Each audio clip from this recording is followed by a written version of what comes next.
We're so grateful today for you to join us and share this part and this aspect of your life with all of us today. Well, I'm thrilled to do it, both because I'm excited about it, but because also other people are excited about it. Maybe I could help.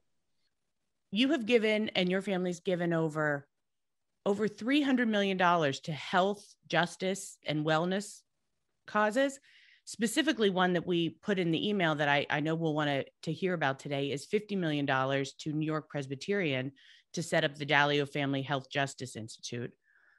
You've given over $180 million to financial inclusion and social entrepreneurship. That's over $30 million to Grameen, including big gifts in setting up Grameen America, and recently over $4 million in Connecticut alone. I want to come back to that one too, because it really hits on the idea of sustainability. And then in the last year, you've given over $37 million to pandemic relief alone.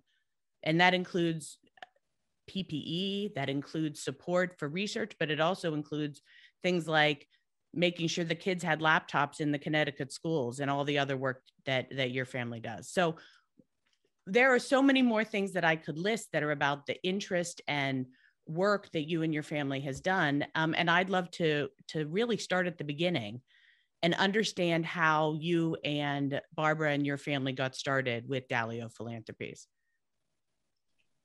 Well, actually, our son Matt taught us about it in a sense.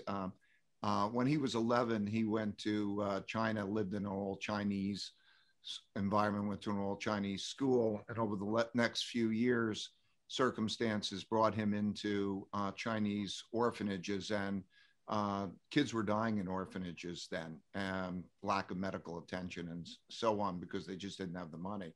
And so when he was a junior in high school, he was in a situation where he could see that he could make life and death decisions. For $500, he could give an operation that would save a child's life. And by coincidence, Oprah Winfrey heard about him, interviewed him on a show, and in his junior year, he gets bombarded at the same time as somebody there was adopting orphans. So what he wanted to do before that, his philanthropic activities, were to try to just get money to save these kids. And he worked with a woman who he lived with at the time. She took the time off, a Chinese woman, wonderful woman. And anyway, the long story short, I didn't know what a 501c3 was. I didn't know anything about this. And I was only just beginning to get enough money that I really felt that I could take care of my family well, but we were getting a little bit beyond that. But anyway, he raised $70,000. One thing led to another, and he undertook then the establishment of that. And I saw that, and he brought me into that world of meeting these people and being touched. And he brought his mother and his family members in. And that really got us started. What is a 501c3 and so on? Of course, over that period of time, I earned more and more money. And, I was raised not having much money myself. And I really felt for a lot of these circumstances. So then I started to build it up. And as you say, then began a foundation. And with that foundation, then developed a team and done the things you're referring to. Now, there's so much in there that I want to come back to, both about passion and about knowing what you don't know. But one of the first things that really resonated with me and with other people who, when we were sent out the invite for this talk, is how you go from a modest upbringing to having money. And when do you know it's time to start giving? How do you? Well, go ahead. I think each person has their own particular experiences, and I don't want to say that there's a right or wrong way or impose anything on any people. Sometimes children are raised where with very modest backgrounds, they're known, just give 10% and so on. And so there isn't a point that one should say one has enough money. However, there's a natural point that I think probably all of us feel, or most of us feel, where we're realizing that you empathize with other people or other circumstances, and you realize that you can make a difference. And I think it germinates in a very gradual way where, when you walk around and it could be what you encounter in your various ways, and you do that. I would say, number one, the direct contact, the direct contact with people who are suffering and so on, and then realizing, what you need is really very little to take care of yourself and your family in that scope. And so it makes such a difference. Like in my case, I had parents who cared about me. I went to a public school. I had enough food, and I had enough health care, and I came out to a world of equal opportunity. That's all anybody needs. And so many people don't have enough food. They don't have that kind of care. They are living in education systems. They can't get good health care and so on. If you're affected by that, or whatever it is that affects you, it could be, taking care of animals, or it could be whatever it is that affects you. And you realize that dollar could make such a big difference relative to the almost decadence that one might feel by, in a sense, spending more and more where it doesn't have as much benefit. That becomes the natural pull that begins you on a journey, if you feel it. But you have to feel it. It can't be imposed. But when you have the exposures, you feel it. So I think it's kind of those types of experiences that make you make me not feel so good about myself, and make me feel much more joyous if I can provide that. I think that's that. And so you will find it as a continuous basis. It will, you get started, you feel it, you might, the direct contact is key, and then you're on your journey. You will never know exactly the right amount. So you don't have to on day one. This is a journey. You will learn more about how to do it well.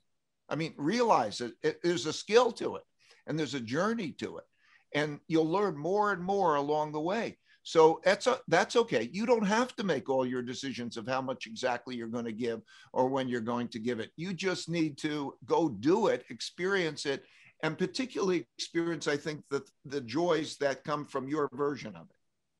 Right. These are all these forks to explore. And so many of us have questions, but I want to go back to Bill Gates for a second, because part of your history, and it was 2011, I think, that you and Barbara signed the Giving Pledge, where you agreed to give away at least half of your worth to charitable causes, as have many other people. Tell me about that decision. And why you did that then. Well, like most people give the Giving Pledge, it's not a matter of the amount that they don't make the pledge because they're going to give away that amount of money. They know that they're going to give away that amount of money or more, and then they do it for another reason or other reasons. And I did it mostly, and not most of the people involved, because it puts me in with other people who are much more experienced and can learn from. So, and you can pick up the phone with people who are in an analogous situation or might have a similar interest. And then, so it was really a terrific learning experience.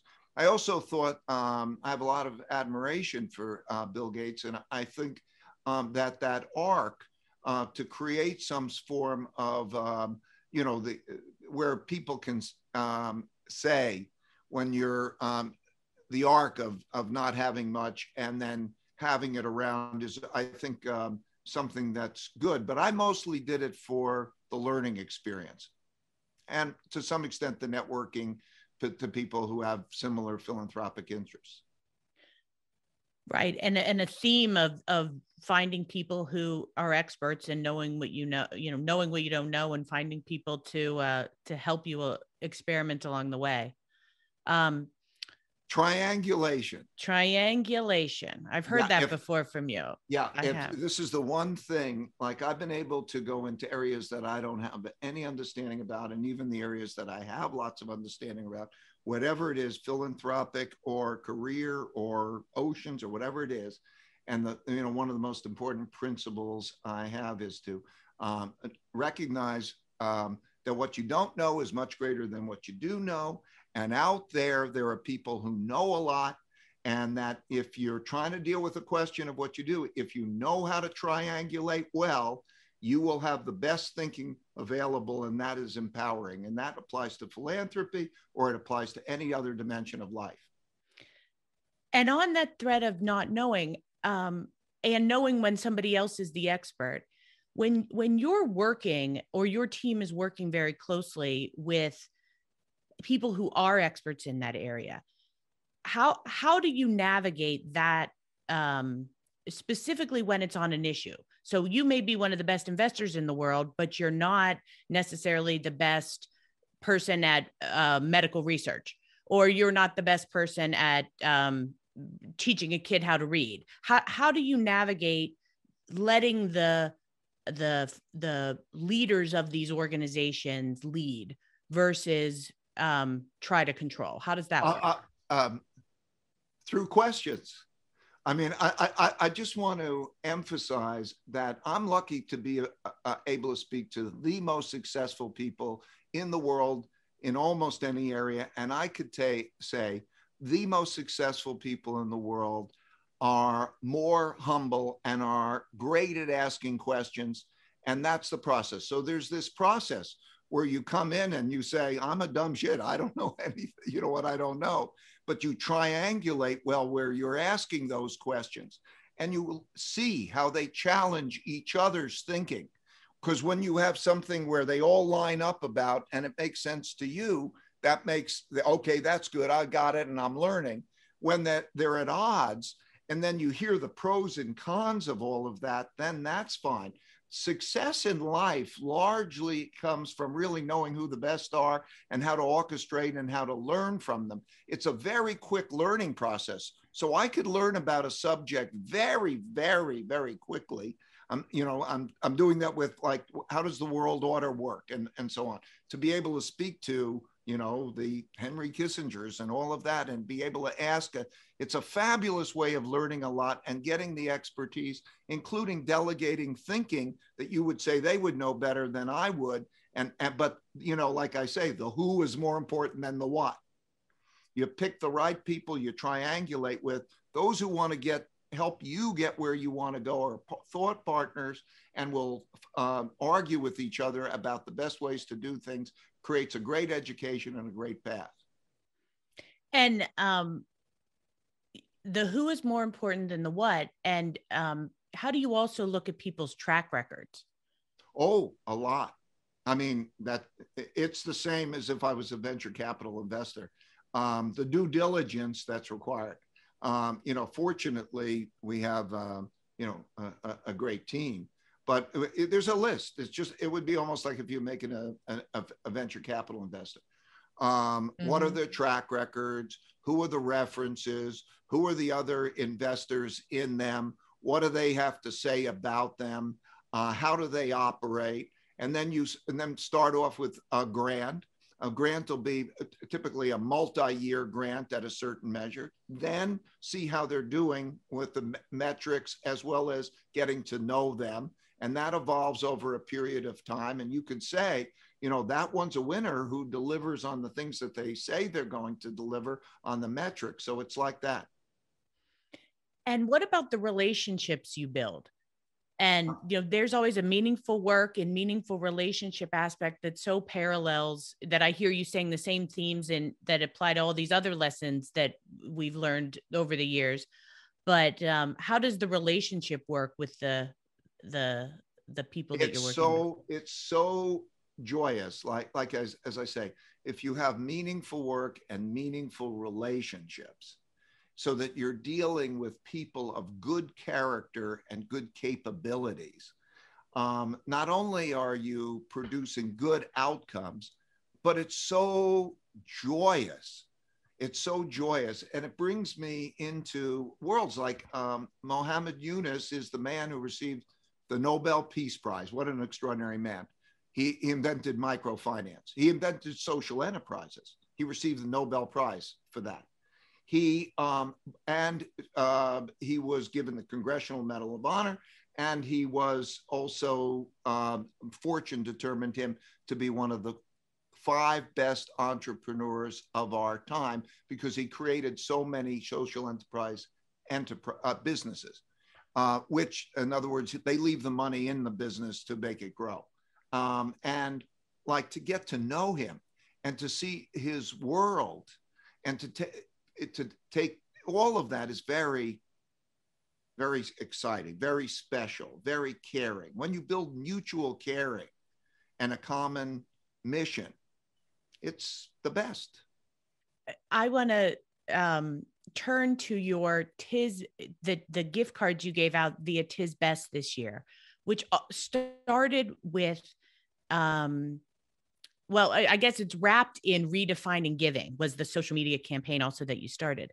But I very personally remember how you've been trying to redefine Christmas or redefine the holiday season or redefine giving for as long as I've known you. So really one of the most important moments in my journey as thinking about these issues happened the first time I started, in 2004, when you would give your employees and your friends, I'm sure, and all other people you cared about, a gift to the charity of our choice as your holiday gift to us this year. And I've said thank you then for the generosity, and it certainly affected the organization I picked. But the other thing that it really gave to me was the first time, I grew up with modest means myself, but the first time I had a check that big to give to anything, it was also an incredible sense of responsibility because I actually had to be really thoughtful about that and deliberate and purposeful. And those same questions that I'm asking you now about how do you choose and how do you evaluate impact, you gave that gift to me, which then allows me to give that gift to my family. And not just my brothers and sisters at the time, but now my own kids who we think about, okay, what will Charlotte's charity be? And, many people in this room have been interrupted on meetings when she'll come in and say she got her ASPCA membership card because she loves animals and is so proud of that. So anyway, this is not my talk. This is your talk, but I want to just really say thank you to that because it was very, very defining in my life. And I think that really, we saw an example of that this year on social media when you gave 10,000 people, no strings attached, $100 gift cards to the charity of their choice. And the response of that and how impactful it was. And I just want to hear you speak to your decision to do that this year and the impact that it had for Tis Best. Well, I think in total, we ended up giving something like 30,000 of various amounts, sometimes $50 and so on, and others joined in with me. But yeah, so back in the beginning, like, there is so much junk shopping at the holiday, and so many people who need things are left out of it. And so it occurred to me that for philanthropic people, I don't want to give it to somebody who doesn't appreciate it, but to give them a charity check to the place of their choice, not to give them on your behalf, I'm giving it to the place that I like. But to be able to do that was just made so much more sense. And I thought I can maybe tilt that giving. So it was a joy. It became so wonderful because they loved it, like you did. And then I would hear their charities, and it gave us a dimension of our relationship that I hadn't known before. Oh, you like this for this reason. And it felt good, like, okay, we're doing something. It felt less wasteful than buying that junky thing that, you're wasting that doesn't have the sweater. You always would talk about the sweater. Yeah, that sweater that, do you know that the amount of money that is given in the holiday season for just candy is greater than the amounts of money that are given for the American Cancer Society, Habitat for Humanity, and American Heart Association combined annual budgets. So if we can tilt that just a little bit so that people realize this is a viable gift alternative. It's, by the way, very easy shopping. So I wanted to show everybody how they could do it this year. And it was fabulous because, you know, we first started with the 10,000 at 50, I think it was. And then we at $100. And then we did then a bunch. And it would go in hours. And the letters that I would get back, the communications that I would get back of what their experiences was. And Tis Best, who we worked to help set up to be able to do these things, this type of giving, so it's real easy, told me that their total amount of support, aside from what we did, tripled and so on. And so the wave of being able to do that, and who's to say it should go to mine, right? I get as much joy that it's going to yours and so on, and hearing about it. And then I'm sharing the experience. So yeah, that's what I did. And I loved it. And a lot of people loved it. And I think it'll happen a lot more. Well, I know I did. So personally, once again, thank you. And on that thread of the shared experience, can you talk about what this is like for you and your family? So when you and your family think about each other's passions or their own passions, or is there an example of one of these projects, maybe the Health Justice Initiative or the Health Justice Institute in New York Presbyterian that you worked on, where your whole family gets behind something? What's it like to do this together?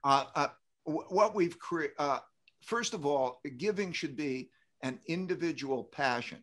And so what we do is we create it as, it's a group activity, but I don't want to impose what's exciting to me on them. So what we do is we allocate, we carve out, okay, what your allocations are. And as you imagine from Bridgewater, we have all sorts of protocols. Those who have gotten more educated and have more experience have more rights to do this and so on. And it's not imposed. Somebody, if that's not their thing, but all the family members in varying degrees have gotten into that. So they each have their own passions. And then we share them as activities. So like, I have one son who's mental health, bipolar. He's bipolar, and he went with bipolar, and he's all great. But he went through that and that experience, and the sharing of that, then that feeling of that is something that then we go to. We have another son, Matt, who educating people in the third world about bringing them connectivity, and ed tech basically is his thing. And so we go to each other's things and we get excited about that. And then I have grandkids. And so the grandkids are young, but they get to be part of all of that. So I would say what we do is we share each other's passions, but it is individually driven. So, and we sort of have a lead person to make sure that we don't intrude on somebody. Like my wife's particular passion in this is those who really are resource starved, particularly high school students getting through high school and into jobs. And so I get to tag along and I get to help, but it's really her domain. And so it's sort of a club. That's how it works. I have just two more areas I really wanted to hit.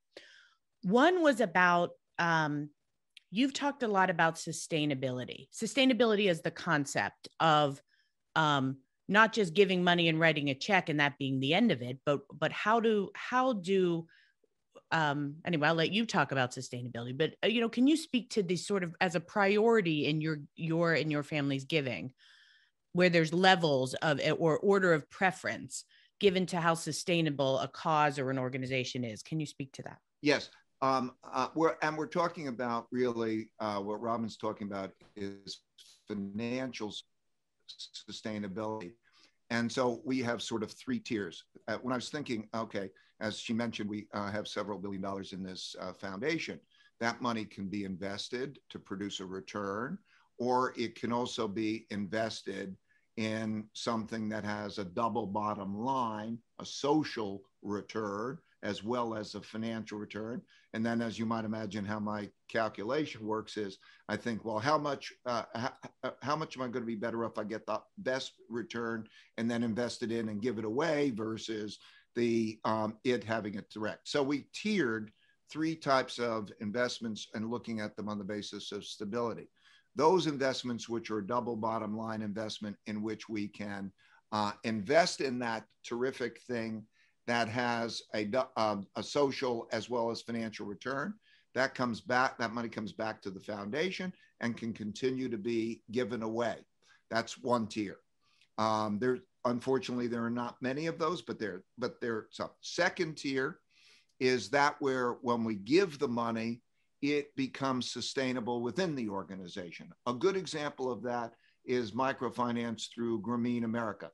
For every dollar I give, that there will be $12 in lending over the next 10 years, and it will go on and on because they have a mechanism by which the money gets returned and relent and returned and relent and so on. So that goes on and it's sustainable within that organization. Great. And the third type is that you spend the money on the things that need to be spent on. You know, we bought 60,000 computers for children who wouldn't have had computers for learning in Connecticut. There's no return on that directly. You know, there's a social return on that. That money won't come back. It won't be sustainable, but there's a lot of that. We still do the majority in category number 3, but we try to work with organizations to try to find out how we can how we give them a challenge. How can you make it sustainable? Because if philanthropy can be sustainable, which is, by the way, the remarkable discovery of Muhammad Yunus that gave him the Nobel Peace Prize. If there's sustainability in anything, then you have power. You don't use up those resources. So that's a consideration in tiering our giving. What advice would you give to sort of the every person as it relates to how much is us giving $50 to a charity actually make a difference versus the size that a billionaire can do? Oh, let me tell you that for a lot of, there's the financial difference it's going to make to others, and there's the difference it's going to make to you in your life. Okay, the financial difference to others. I could tell you right now, if you go on Donors Choose for Education, by way of example, and they specify the things that are needed in the classrooms, I mean, literally in some cases, they're pencils, or there might be a book or a workbook, and you start to think, what does it matter for that child to have that workbook that classroom wouldn't have? It's a disgrace in our society that exists, but that you can give that and you can imagine that. Your $50 can have a big impact, even though you think it doesn't have much of a big impact. If you almost took, let's say half of your Starbucks coffee or something, it can have a big impact. And then I promise you that it will bring you joy. Okay. The more you learn about it, it'll bring you joy. So I think that's what I'm saying. It's proportionate. Okay. It's proportionate. Please don't wait. Probably your incremental rewards will be even greater. That makes a lot of sense. My last question was a line from your book in the chapter on where you talk about your philanthropy and your family's, you covered some of the things you talked about today.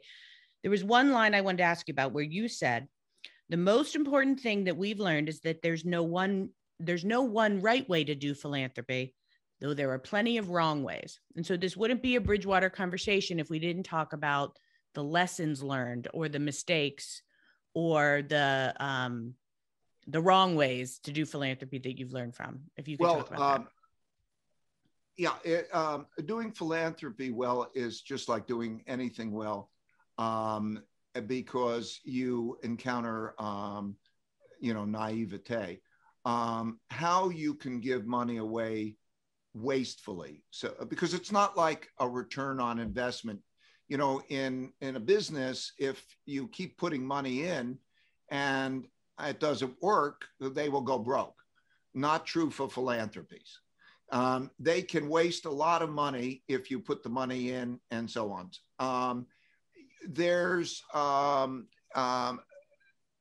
So staying on top of it, it becomes an important thing. So being involved. Understanding all the associated subject matter. Subject matter might be learning from others who are in those positions of need rather than having an opinion.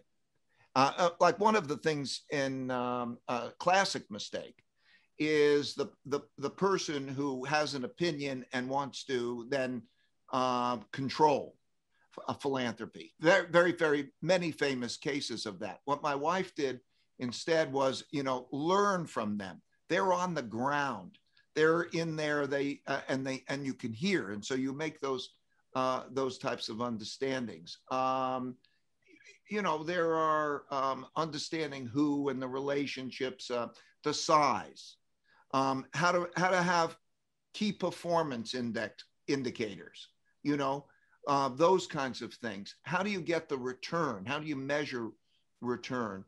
All of those things, and just many more. People who will themselves carelessly handle the philanthropic money. Skill levels. A lot of philanthropies. A lot of philanthropies might have well-intentioned, not effective deliverers of outcomes. So it's learning about all of that. Networking, triangulation, the failure that comes from just going in and doing it. If you're doing it more in scale. Right. You're still being an imperfectionist where you're going to just get into it and make the mistakes and learn from it and reap the joy along the way. Right. So that's and great. Every year, like I said before on anything else in life, if you don't look back at yourself a year or two ago and think, boy, was I stupid, then you mustn't have learned much in the last year or two. So you will look back and you will say, I did, boy, was I stupid. And then you build that expertise and then it improves the joy too.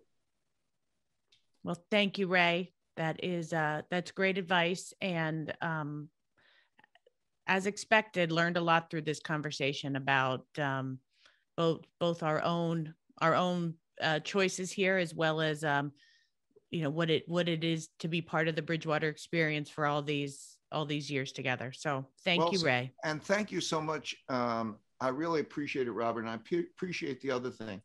I'm at a stage in my life, which I'm describing as the third stage of my life, in which the best thing I can do for anybody is to try to pass along those things that have been most beneficial to me. And you're enabling that. So it's a great joy for me to be here today and to have people of interest. And just like when you received that first check from me ages ago and it had an impact, you gathering all these people, maybe it'll have an impact of bringing them joy and helping them to contribute to, a better world. So thank you.